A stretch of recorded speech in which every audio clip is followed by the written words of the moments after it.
Hello friends, आज हम बात करेंगे होम्योपैथिक केस टेकिंग के बारे में। ठीक है, कि एडल्ट में होम्योपैथिक केस टेकिंग कैसे होता है, हमको माइंड सिम्टम कैसे लेना होता है, वो सारी बात हम पूरी बात करेंगे सिर्फ क्वेश्चनरी पे। ठीक है, ये case taking, normally case taking क्या होता है कि हमको सिर्फ बस हाँ हाँ करते जाना होता है ना। अच्छा हाँ, और बताओ, और बताओ। अच्छा, जो जो पेशेंट बोलता रहता है उसमें हमको सिर्फ थोड़ा थोड़ा ऐड करना होता है कि अच्छा जी, अच्छा और कुछ और कुछ, ऐसे ऐसे करके मोस्ट ऑफ केस टेकिंग ख़त्म हो जाती है। और वही आइडियल केस टेकिंग होती है, उसमें पेशेंट सामने से आके पूरा जो भी बताता है हम एज इट इज़ उसको परस्यू करते हैं वो। पर कुछ केस ऐसे होते हैं ना, जैसे कुछ इंट्रोवर्टेड, बहुत हाईली इंट्रोवर्टेड लोग होते हैं, फिर कुछ लेमेन लोग होते हैं। ठीक है, जहाँ पे उनको इतनी समझ नहीं होती कि हमको ये भी बताना होता है वो भी बताना होता है। ठीक है, हम पूछते जाते हैं तो लोग सिर्फ बताते हैं। ठीक है, तब हमको क्या क्या क्वेश्चन करना होता है, ये एक बात होती है। एक बात ये होती है कि चलो केस टेकिंग के दौरान कुछ क्वेश्चन ही ख़त्म हो जाते हैं। ठीक है, जैसे हम आगे और पूछे क्या तब। ठीक है, कि चलो मान लो कि एक्सट्रोवर्टेड पेशेंट भी आया और कुछ बातें बताई, कुछ जो उनको जो भी बताना था उसने बता दिया। फिर उसके बाद भी हमको थोड़ा डाउट रहता है कि मेडिसिन हम पहुँचे नहीं है वहाँ तक। ठीक है, तब कुछ क्वेश्चनरी करनी होती है। तो बीच बीच में वो क्या क्वेश्चन करना आता है। ठीक है, वो बात करेंगे। फिर एक लिंक होती है ना, कि अगर आप फ्लो में जाते हैं, केस टेकिंग अगर कंटिन्यूस रहता है तो वो पेशेंट आपके माइंड में, उसके सबकॉन्शियस में जो भी होगा वो पहली बार में सीधा बताएगा। अगर बीच में रुक जाते हैं हम, ठीक है, हम खुद सोचते हैं कि और क्या पूछेंगे, रुक गए ना, तो पेशेंट फिर जो उसका जो रिएक्शन आएगा वो पूरा एक साइकोटिक माइंड से आएगा।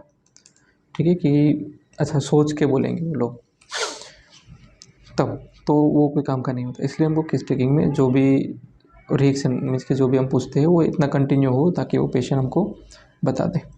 ठीक है, तो हम क्वेश्चनर कोई ऐसा नहीं क्वेश्चन नहीं लेंगे कि हम लाइन टू लाइन पूछेंगे, ऐसा नहीं। हम सिर्फ वही डिस्कस करेंगे हम क्या क्या पूछ सकते हैं पूरा वो। ठीक है, तो पहले हम मान लो कि बीच में कोई चालू हुआ तो आप पूछ लो कि अच्छा आपकी लाइफ की 3 इच्छाएं बता दो। ठीक है, इच्छा यानी कि गोल, आपकी लाइफ का गोल क्या है। तब हम इतना पता कर सकते हैं पेशेंट के। अच्छा लाइफ के पेशेंट ये बताएंगे ये मेरा गोल है उनके लिए, फिर आप उस पर क्वेश्चन करते जाओ।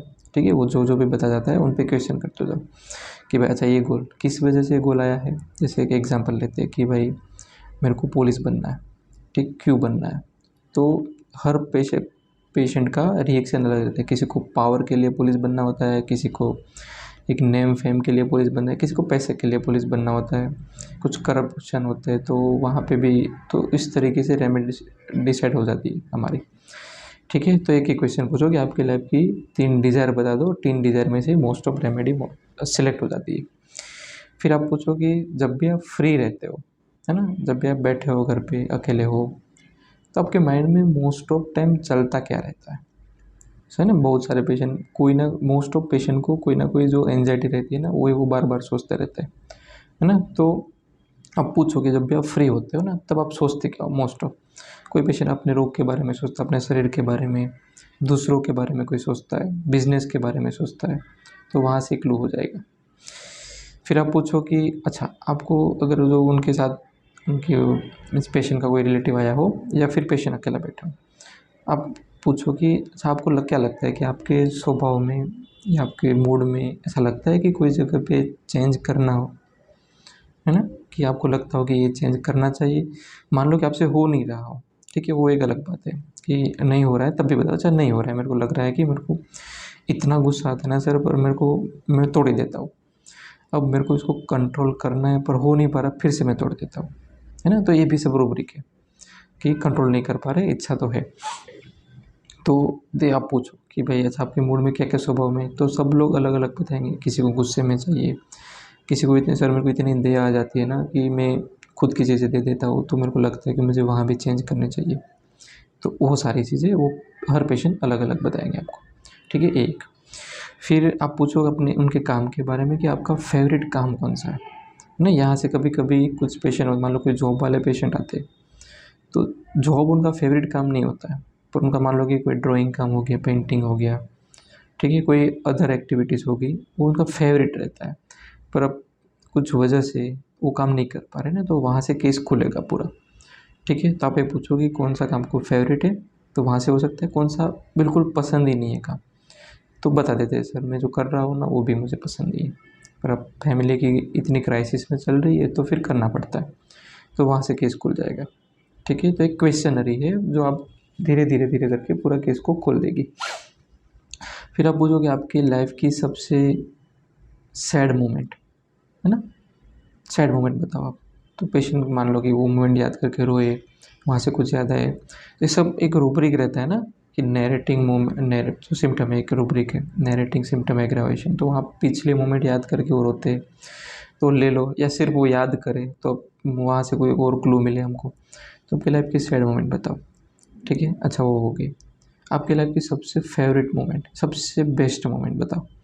ठीक है। तो अच्छा मेरी लाइफ की सबसे बेस्ट मोमेंट, अच्छा ऐसी मोमेंट कोई और बार आपने फील किया है ये, तो वहाँ से उनके जो अच्छे वाले इमोशन है वो हम पिकअप कर पाएंगे, सैड वाले से जो ख़राब इमोशन है पूरे वो पिकअप कर पाएंगे। ठीक है। तो एक ये क्वेश्चन हो गया। ठीक है। फिर जब भी पेशेंट को गुस्सा आता है तो पूछो कि गुस्से में उनके शरीर में कोई सिम्टम आते हैं, है ना, कि जैसे कि किसी को हाथ में ट्रेमलिंग होने लगती है, सर मेरे पूरे शरीर में कंपन होती है, तो किसी को पसीना आने लगता है, तो वो एक बात हो गई।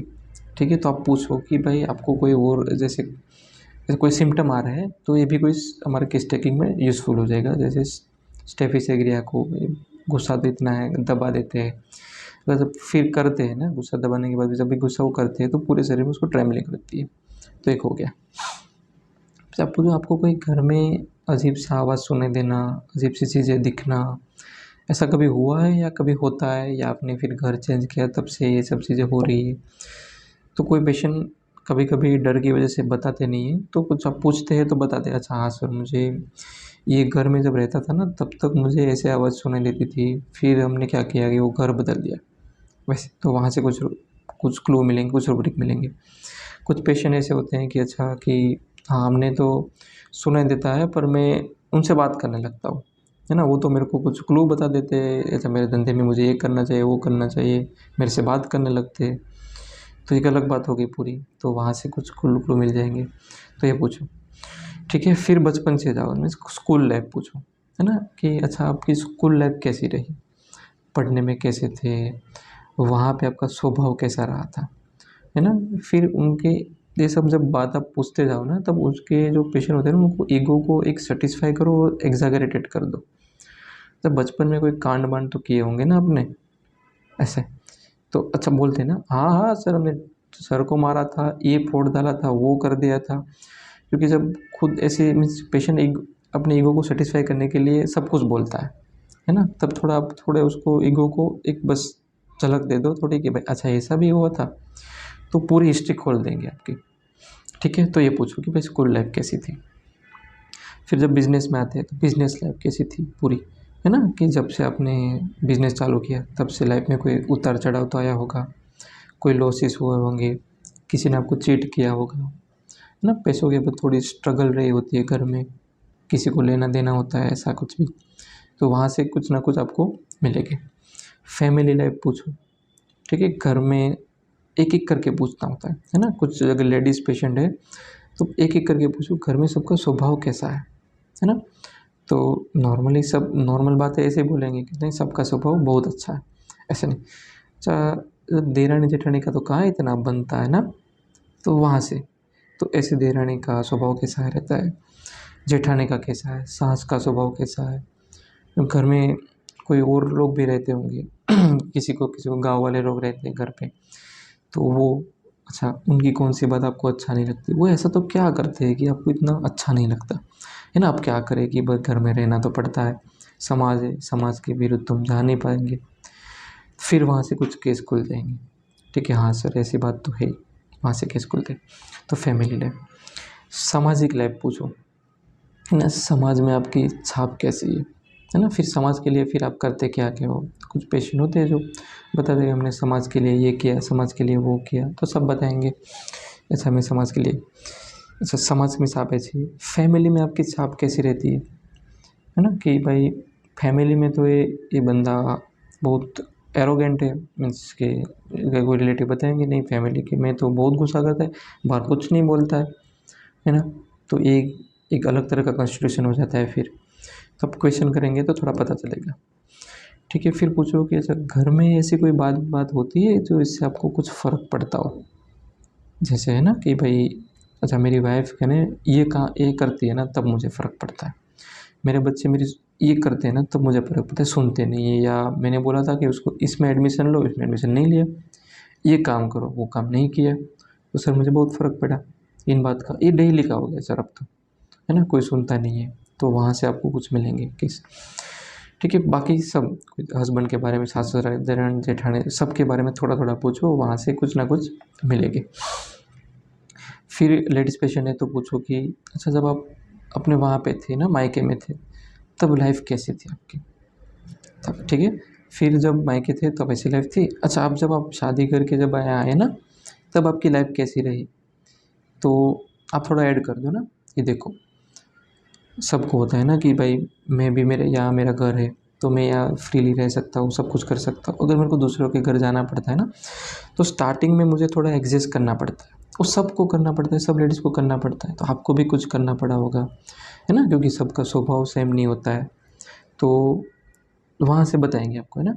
हाँ सर, शुरुआत में ना सास तो मेरे ये काम करवाती, वो काम कराती थी, ननद ये करती थी, हस्बैंड इतने ठीक नहीं थे, गाली वाली बोलना मारना सब ये शुरुआत में बहुत, अब बहुत अच्छा है। पेशेंट ऐसे बताएंगे ना अब तो बहुत अच्छा है, आपके सामने तब से अच्छा ही रहता है, पर ये पहले ऐसा था।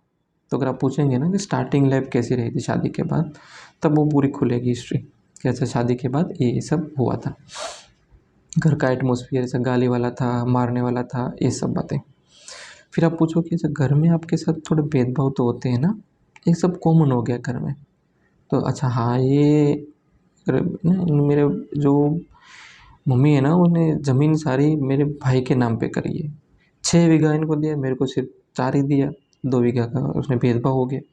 तो वहाँ से पेशेंट का कोई कॉन्फ्लिक्ट चला होगा, तो वो पूछो। ठीक है, फिर आप पूछो है ना कि लेडीज़ पेशेंट में भी कभी कभी कि भाई अच्छा आपके पापा के वहाँ प्रॉपर्टी कितनी थी, ज़मीन कितनी थी।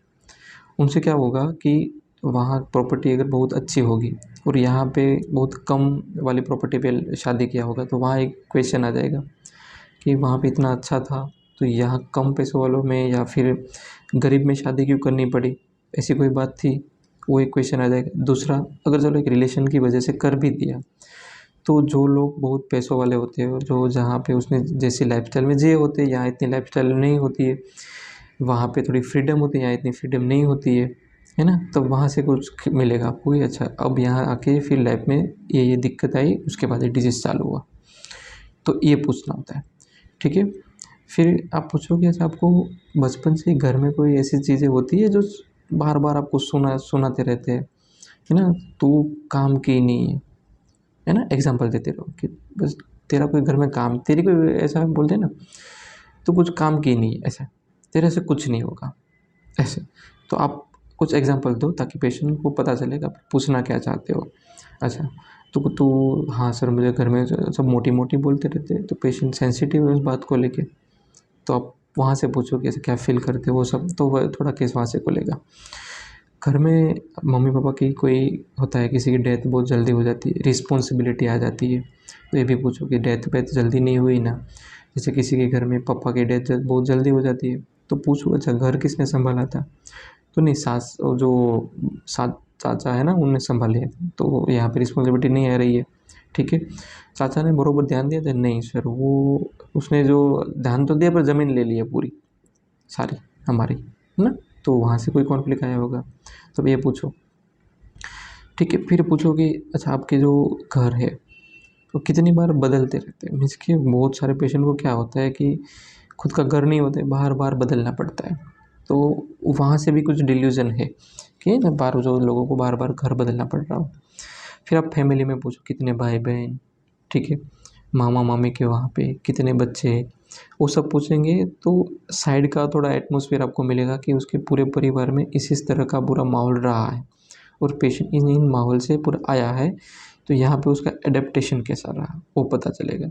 फिर घर में किसी बच्चे की डेथ होती है ना, तो ये एक होता है कि छोटी उम्र में बहुत बार बार बच्चे डेथ होते हैं, तो एक कांस्टेंट मम्मी को स्ट्रेस रहता है।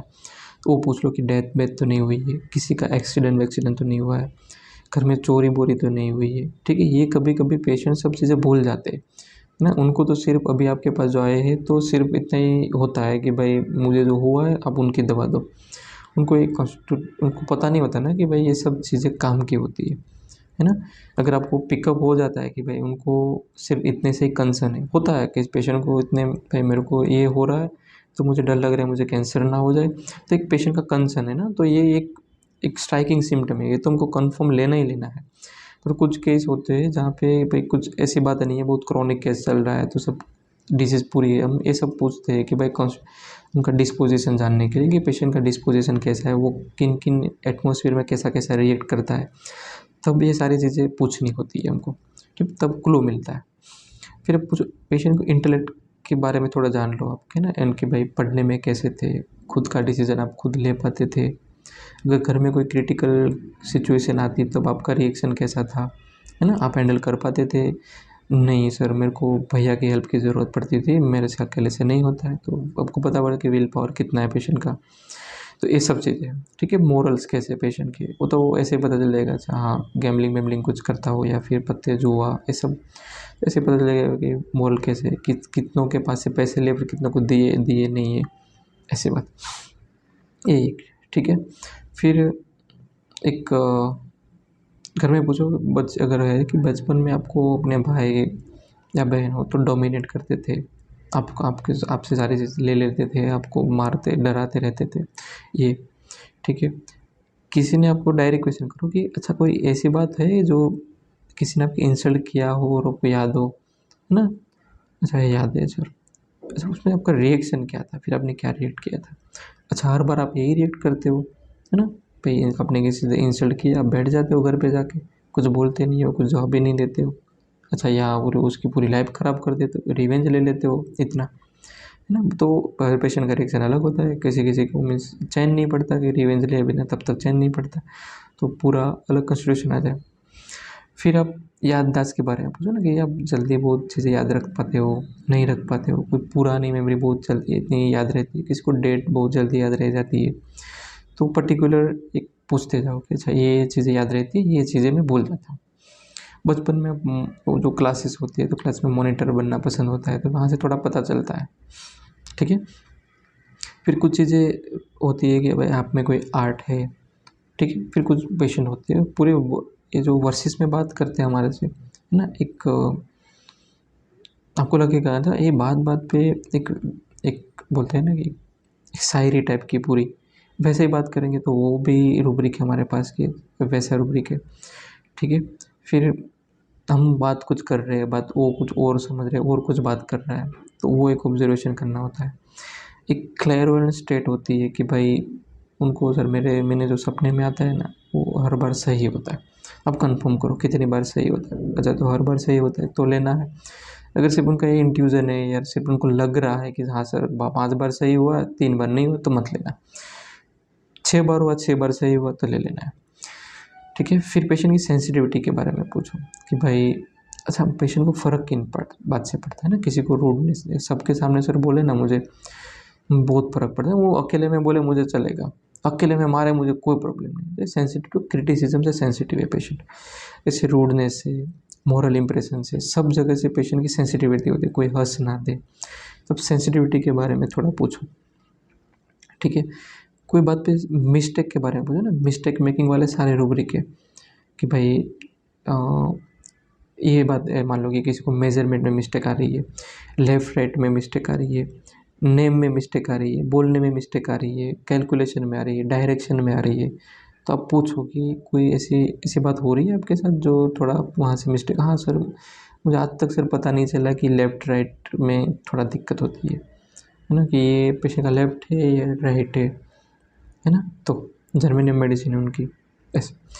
फिर पूछो कि अभी कोई पिछले इतने सालों से कोई एंजाइटी चल रही है ना। फिर एंजाइटी कोई भी हो सकती है, हेल्थ की हो सकती है, बच्चों की हो सकती है, करियर की हो सकती है, फ्यूचर की हो सकती है, किसी किसी को एक आध्यात्मिक एंजाइटी भी होती है कि मुझे मुक्ति मिलेगी नहीं मिलेगी, सर मैंने इतने पाप किए तो कैसे मिलेगी, तो एंजाइटी साल्वेशन में है सारे, तो क्वेश्चन करो।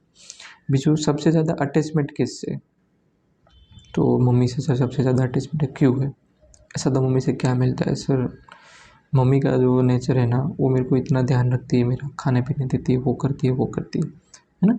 तो फिर ऐसा वो हमको वो जानना है, अटैचमेंट से वो जानना है कि उनकी कौन सी नीड वहाँ पे पूरी हो रही है ना। किसी को कैरिड होता है, मीन्स कैरेट करते हैं, प्यार करते हैं, तो 4 सेकंड वाले पेशेंट होते हैं तो उनकी वो डिज़ायर पूरी होती है, तो इसलिए हमको अटैचमेंट पूछना है। अटैचमेंट रूब्रिक नहीं लेना है कि अटैचमेंट तो मदर ऐसा रूब्रिक है, तो मम्मी से ऐसा क्या डिज़ायर पूरी होती है ना, तो वो लेना है। वो डिज़ायर किसी से भी पूरी हो, वाइफ से पूरी हो सकती है, भैया से पूरी हो सकती है, किसी से भी पूरी हो सकती है।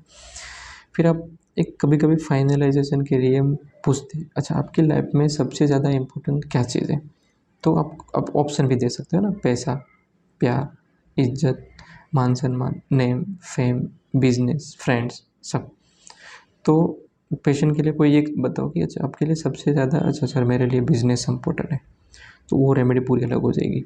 सर मेरे लिए नाम, मेरी इज्जत कम नहीं होनी चाहिए, तो वो रूल आउट करने में बहुत ईजी हो जाती है मेडिसिन, ठीक है। फिर आप पूछो, अच्छा जो बीमारी लेके आए हो ना, उनके लिए, उनके बारे में आप क्या सोचते हो। सर ठीक नहीं होगा तो फिर मेरे को किसी पे डिपेंड होना पड़ेगा, यानी कि फिर पेशेंट की रेमेडी जो होगी वो इंडिपेंडेंट रेमेडी होगी। सर मैं घर पे बैठे रहूँगा, फैमिली का क्या होगा। अच्छा तो एंजाइटी ये फैमिली अबाउट हो जाएगी, फ्यूचर अबाउट हो जाएगी, है ना। तो फिर सर बैठे बैठे लोग मुझे ताने मारेंगे, तो उसकी सेंसिटिविटी हट हो जाती है वहाँ पे। तो पूछो कि बीमारी को लेके उसको फील क्या होता है ना। जो भी जैसी बीमारी, किसी को फियर में चली जाती है कि भाई ये मैं मर नहीं जाऊँगा, मेरा कैंसर नहीं हो जाएगा, ये नहीं हो जाएगा, वो नहीं हो जाएगा, कि एंजाइटी हाइपोकॉन्ड्रिकल में चली जाती है, बहुत ज़्यादा ही सोचते, कुछ होता नहीं, बहुत ज़्यादा सोचते हो तब। फिर आप डिस्पोजिशन देख लो उनका, पेशेंट का, है ना। जब पूछ सकते हैं भाई आपका स्वभाव पहले से कैसा है, या फिर आप उनके जो रिलेटिव उनसे पूछो, सर बहुत गुस्से वाला है ना, ये सर बदला तो लेता है रिवेंजफुली, ठीक है। सर ये मेरे को है ना कहीं जाना होता है ना तो पहले से ही घबराहट होती है, एप्रीहेंसिव डिस्पोजिशन है, कोई आके सीधा बोल बोल बोल बोल चालू ही कर देते, बंद ही नहीं हो। लोकेसिस डिस्पोजिशन है, बहुत वाले बोलते हैं ना कि शांति बैठे रहते हैं, यहाँ पे बहुत जितना पूछो उतना जवाब देते। रिजर्व डिस्पोजिशन है वाले, है ना, कोई इतना मस्त रह के बोलता है कि लाइफ को इतनी मस्त जिया होता है। चीयरफुल डिस्पोजिशन है, सर ये मैंने ये गलत हुआ था ना, मैं यहाँ बोल दिया था। इनजस्टिस वाले से फाइटर, रिवोल्यूशन वाले, रिवोल्ट्री वाले, है ना। वो डॉक्टर है ना सर, वो डॉक्टर इतना भंगार था ना मेरे साथ ये किया है ना ये सब। तो एक कंटेम्पचुअस है ना, लोगों की एक कंटेम्प्ट करना है, लोगों का नाम खराब करना है, तो वो सिर्फ बात बात में आपको पकड़ लेना होता है कि अच्छा ये डॉक्टर की कट, ये जो है ना, ये कल मैं भी इसको ठीक नहीं करूँगा तो मेरी भी वो बाहर ऐसे ही बदनामी करेगा।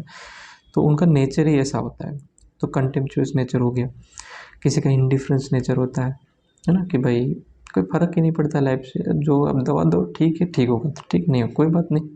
फ्रीवोलस टाइप का नेचर होता है, ठीक है। एक हॉटी नेचर होगा, वो आपको समझ में ही आ जाएगा बाहर से ही, अच्छा अब दवा का दो, बाकी सब बाद में सर, है ना, बाकी सब रहने दो, पहले दवा दे दो। तो कुछ ऐसे हॉटी टाइप के नेचर होते हैं, अब उसको ऊपर देख के पकड़ लेना होता है। फिजिकल कॉन्स्टिट्यूशन आप देख लो साथ में कि लीन थीन है, तो सब रूब्रिक है, फिजिकल कॉन्स्टिट्यूशन के सारे रूब्रिक है। ओबेसिटी वाले, इमेशिएटेड वाले, शॉर्ट हाइट वाले है, एक आलसी वाले, डलनेस वाले रूब्रिक है, लेजीनेस वाले है, ऐसे। फिर अब कुछ ऐसी बात बोलो कि जैसे थोड़ा ईगो हर्ट हो, है ना, जैसे कि ईगो हर्ट, या फिर थोड़ा वो और आपको बताने के लिए मजबूर, जैसे बोलते हैं ना, जब पास्ट में आपके कोई अफेयर तो रहे होंगे ना, अब तो कॉमन बात हो गई यार, क्या है यार, सब करते हैं अभी तो कुछ पेशेंट होंगे, हाँ हाँ सर, एक एक दो थे, पर इतने सीरियस वाले नहीं थे, है ना।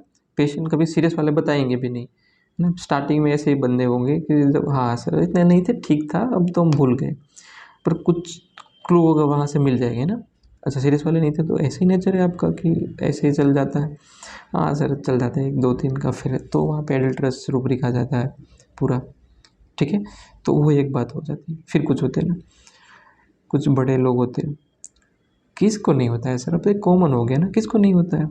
वो खुद का नहीं बताएंगे, पर वो उसमें इन्वॉल्व थे, वो बता दिया उन्हें, है ना, किसको नहीं होते। तो एक बात हो गई, तो एक ऑब्जर्वेशन रूब्रिक है पूरा, ठीक है। फिर अब फिजिकल जर्नल्स, वो सब तो बात पूरी अलग हो जाए, वहाँ से अब कुछ केस मिल जाते हैं, कुछ नहीं मिलते। मोस्ट ऑफ फिजिकल जर्नल बहुत स्ट्रॉन्ग होते हैं तो मिले, पर इतने होते हैं मेंटल रूब्रिक।